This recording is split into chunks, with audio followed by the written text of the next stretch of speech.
ज्योति मल्होत्रा का केस ये है कि पुलिस ने ये आरोप लगाया है कि ये सोशल मीडिया के माध्यम से की गई जासूसी का मामला है।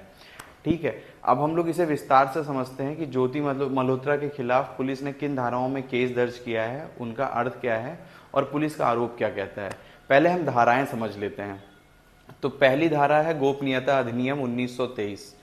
क्या है ये कानून ब्रिटिश काल से चला आ रहा है, जिसका उद्देश्य राष्ट्रीय सुरक्षा से जुड़ी संवेदनशील जानकारियां जो हैं उनकी रक्षा करना है। और अगर कोई व्यक्ति देश की रक्षा, सैन्य गतिविधियों या खुफिया सूचनाओं को गैर कानूनी रूप से साझा करता है हमारे दुश्मन देश के साथ, तो इस कानून के अंतर्गत दोषी हो सकता है। प्रमुख बिंदु क्या हैं? किसी भी सैन्य या सुरक्षा से जुड़ी जानकारी साझा करना अपराध है।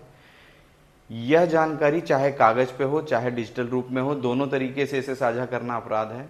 अगर इसके अंतर्गत दोषी पाए जाते हैं तो 14 साल तक की जेल या आजीवन कारावास हो सकता है। ज्योति पर आरोप है कि उन्होंने भारत की सैन्य मूवमेंट, विशेषकर हरियाणा और पंजाब क्षेत्रों से जुड़ी हुई जानकारी पाकिस्तान को दी है। सोशल मीडिया ऐप्स जैसे व्हाट्सएप, टेलीग्राम, स्नैपचैट का इस्तेमाल किया है। दूसरी धारा जो लग रही है वो आईपीसी के अंतर्गत लग रही है, अब वो बीएनएस हो गई है।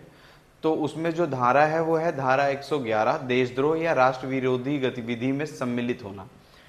यदि कोई व्यक्ति भारत की एकता, संप्रभुता या सुरक्षा को खतरे में डालता है, विशेषकर विदेश की सरकार या एजेंसी से संपर्क में है जो देश को नुकसान पहुंचाने की कोशिश करते हैं, तो ऐसे केस में उस व्यक्ति को आजीवन कारावास या 7 साल तक की कैद प्लस जुर्माना हो सकता है।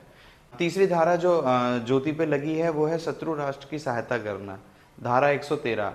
इसके अंतर्गत होता यह है कि यदि कोई व्यक्ति भारत के खिलाफ युद्ध करने वाले देश को मदद पहुंचाता है या जानबूझकर ऐसे सूचनाएं या संसाधन देता है, तो उस केस में उस व्यक्ति को मौत की सजा या आजीवन कारावास दिया जा सकता है। अब हम लोग समझते हैं कि ये जो आरोप ज्योति पे लगे हैं, इनकी विस्तृत जानकारी क्या है।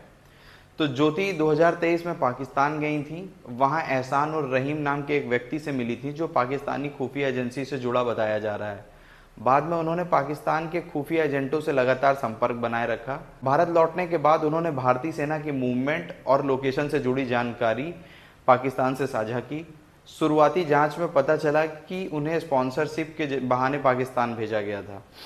कुछ और ट्रैवल ब्लॉगर्स हैं जिन पे निगरानी रखी जा रही है और उनसे जो भी लिंक्स जुड़े हैं उन पे भी निगरानी रखी जा रही है। तो ये पूरा केस है ज्योति मल्होत्रा के ऊपर, क्या धाराएं लगी हुई हैं, क्या आरोप हैं। बाकी आप लोग कमेंट में बताइए कि आप लोगों को ये जानकारी कैसी लगी। तो आप लोग के साथ इससे जुड़ी और जानकारियां हम लोग वीडियोस के माध्यम से आप तक पहुंचाते रहेंगे। धन्यवाद।